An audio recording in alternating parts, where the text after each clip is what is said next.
China और Indian army के बीच में बॉर्डर पर जो क्लैश हो रखा है उसको देखते हुए इंडियन सिटीजन्स के मन में ये सवाल उठ रहा है कि क्या हम चाइना को पीछे छोड़ सकते हैं। चाइना से जो सामान यहाँ इंडिया में बिकने के लिए आता है या चाइना ने जो इन्वेस्टमेंट इंडिया में कर रखी है या जो बिज़नेस सेटअप कर रखा है, क्या हम उसको बॉयकॉट कर सकते हैं पूरी तरीके से। आज के इस वीडियो में मैं आपको ऐसे टॉप कंपनियों के बारे में बताने वाला हूं जो कि इंडियन स्टार्टअप हैं, लेकिन उनमें जो फंड लगा हुआ है वह चाइनीज़ है। तो चलिए इस वीडियो को शुरू करते हैं।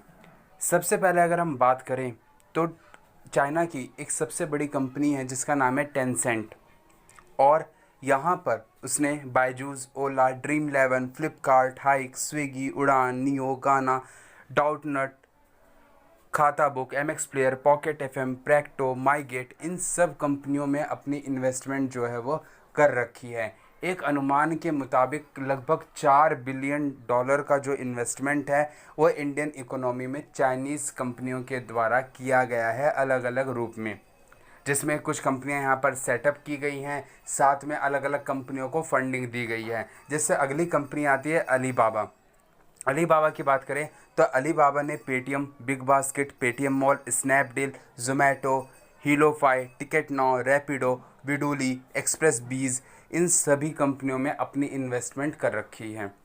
इसके बाद अगर हम देखें तो चाइना की एक सबसे बड़ी फ़ोन मेकिंग कंपनी जो कि इंडिया में इस टाइम में टॉप ब्रांड में शामिल है, शॉमी की बात करें तो Hungama, ShareChat, Rapido, Just Money, Oye Rickshaw, City Mall, Mars Play Internet, इन सभी कंपनियों में उसका इन्वेस्टमेंट कहीं ना कहीं है। तो इस तरीके से अगर देखा जाए तो अगर चाइनीज़ कंपनी को बॉयकॉट करने की बात उठती है, चाइनीज़ फंडिंग को बॉयकॉट करने की बात उठती है, तो इन सारे कंपनियों की जो फंडिंग है उनमें भी बहुत सा इन्वेस्टमेंट जो है वो चाइनीज़ कंपनियों के द्वारा किया गया है। तो पूरी तरीके से चाइनीज़ कंपनियों की फंडिंग को बायकॉट करना जो है वो पॉसिबल नहीं है।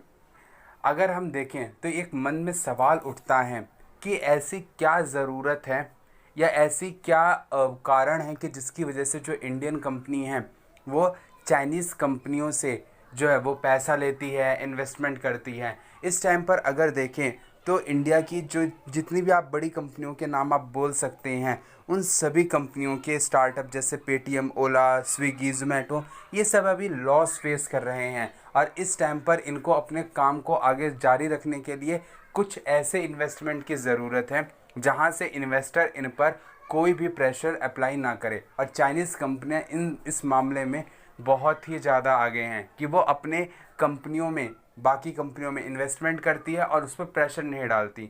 और साथ में इंडिया एक इतना बड़ा कस्टमर मार्केट बन चुका है, कंज्यूमर मार्केट बन चुका है कि जहां पर हमारी आबादी इस टाइम पे दुनिया में सेकंड नंबर पर, और शायद आने वाले टाइम पर दुनिया में सबसे ज़्यादा आबादी हमारे देश की होगी। तो एक इतना बड़ा मार्केट कोई भी दुनिया में देश जो है वो प्रोवाइड नहीं करवा पाएगा। तो इस वजह से कोई भी इंडिया को इस टाइम पर इग्नोर नहीं कर सकता, और चाइनीज़ कंपनियां भी इसी बात का फ़ायदा उठाती हैं कि वो इन्वेस्टमेंट के तौर पर ही सही अपने पाँव इंडिया में जमाना चाह रही हैं। आई होप कि आपको ये जानकारी और वीडियो पसंद आई होगी। वीडियो को लाइक और शेयर कर दीजिएगा। मिलते हैं अपनी अगली वीडियो में, तब तक के लिए धन्यवाद। जय हिंद, जय भारत।